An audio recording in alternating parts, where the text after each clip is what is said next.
Beaucoup demandent de contrôle des sénateurs d'Ottawa dans cette victoire face au Lightning de Tampa Bay. Avant de commencer, si tu aimes mon contenu, si tu veux suivre les sénateurs d'Ottawa en français, n'hésite pas à t'abonner, à partager, à commenter et à liker. Merci. J'ai l'impression que ça fait une éternité que les sénateurs n'ont pas gagné par plus de un but.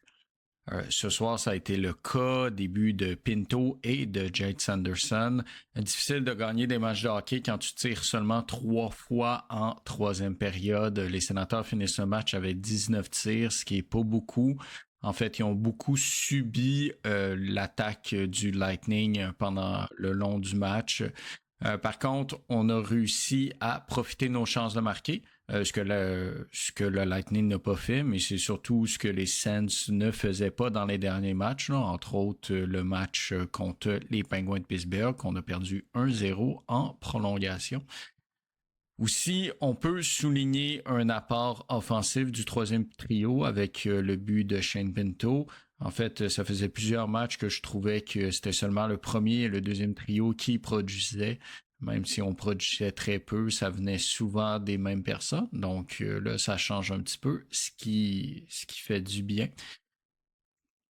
Aussi, vu qu'on a subi le Lightning, Linus Ullmark a connu un fort match ce soir.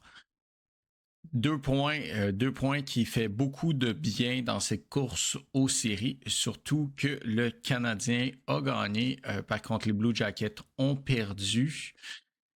Mais c'est 2 points très importants parce que le prochain match, c'est contre les Panthers de la Floride. Les Panthers qui ont perdu leur dernier match, je pense leurs 2 derniers matchs. Donc, ils vont vouloir gagner samedi.